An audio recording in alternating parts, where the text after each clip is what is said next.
स्वागत है दोस्तों। आज मैं अपनी मिथिकुक की पौराणिक रसोई से आप लोगों के लिए नागास के बारे में जानकारी लेकर आई हूँ। जिसकी बॉडी हाफ इंसान और हाफ स्नैक की हो उसे नागा कहा जाता है।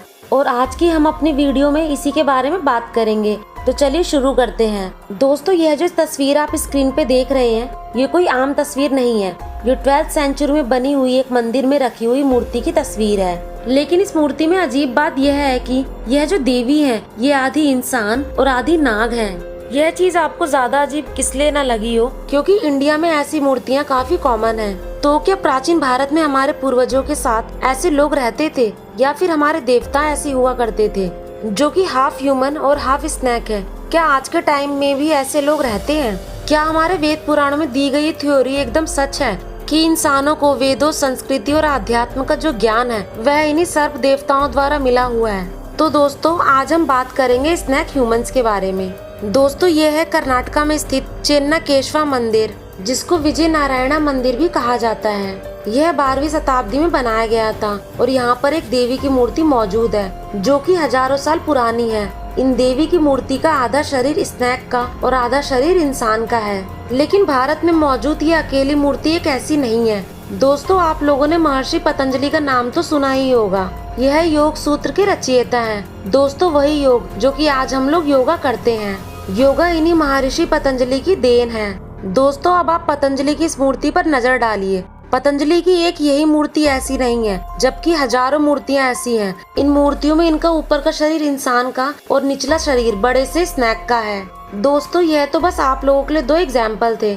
महाभारत और रामायण में ऐसे कई स्नैक ह्यूमंस का जिक्र मिलता है। नागलोक और नाग देवताओं का भी जिक्र है, जिससे यह बात पता चलती है कि हमारे इतिहास में और हमारे पूर्वजों का ऐसे लोगों के साथ कांटेक्ट रहा है जो कि हाफ ह्यूमन और हाफ स्नैक हुआ करते थे, जिन्हें कि नागास कहा जाता है। छत्तीसगढ़ में एक मंदिर है तपकरा। यहाँ पर जंगल के बीचों बीच एक शिव जी का विशाल मंदिर है। यह काफी प्राचीन मंदिर है और इस जगह को आज के जमाने का नागलोक कहा जाता है।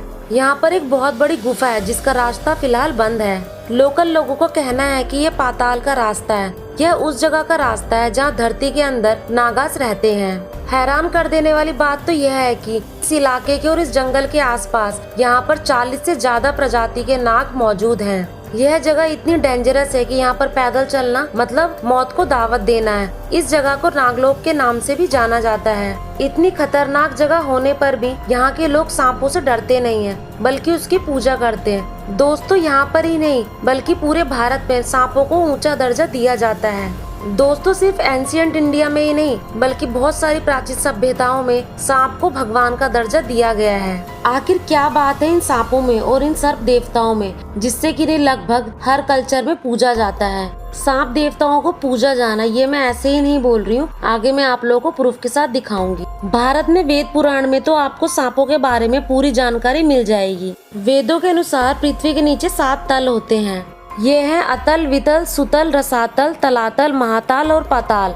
दोस्तों, जो बीच वाली लेयर है रसातल, इसमें रहते हैं नाग। ये कोई नॉर्मल स्नेक नहीं होते, ये वे स्नेक होते हैं जो हाफ ह्यूमन और हाफ स्नेक होते हैं। इनके सर पर मड़ी होती है। इनको बहुत ज्यादा नॉलेज होती है, इवन हर चीज की नॉलेज होती है, जैसे कि साइंस का, आध्यात्म का, मैथमेटिक्स का। इसलिए इनको देवताओं की श्रेणी में रखा जाता है और मनुष्य द्वारा इनको पूजा जाता है। हो सकता है बहुत से लोग बोले कि दादी नानी की ये कहानियां तो प्राचीन काल से चली आ रही है, तो ऐसे लोगों को इजिप्ट के सर्प देवताओं के दर्शन भी करा देती हूँ। तो ये है नेबकाउ, जो कि एंशिएंट इजिप्शियन मिथोलॉजी में गॉड माने जाते हैं। और केवल मिथोलॉजी में नहीं, आज के हमारे मेडिकल साइंस में भी सांपों का बहुत बड़ा योगदान है। तभी तो मेडिकल साइंस के सिंबल में ये स्नैक है। जिनको नहीं पता उनको बता दूं, उन्हें ancient Greek God of medicine के एस्किलिपियस से लिया गया है। ये जो ग्रीक गॉड थे ये मेडिकल साइंस में ग्रीक में देवता थे। इनकी छड़ी में हमेशा एक सांप लिपटा रहता था। ग्रीक मिथोलॉजी में भी ऐसा माना जाता है कि सांप के अंदर लोगों को ठीक करने के गुण होते हैं। सांप रीजनरेशन का प्रतीक है, इसलिए मेडिकल साइंस के अंदर इन सांप के सिंबल को रखा गया है। हिंदू वेद पुराणों की कई कहानियों के अनुसार धरती पर इंसान होने से पहले नागास रहते थे। उनकी सभ्यता हमसे कहीं ज्यादा डेवलप थी और इस बात को लेकर कई सबूत भी मिले हैं। इन पे रिसर्च करने के बाद कुछ फॉरेन रिसर्चर्स का मानना है कि जो ये ह्यूमन स्नैक ब्रीड है यह दूसरे ग्रह से आए थे।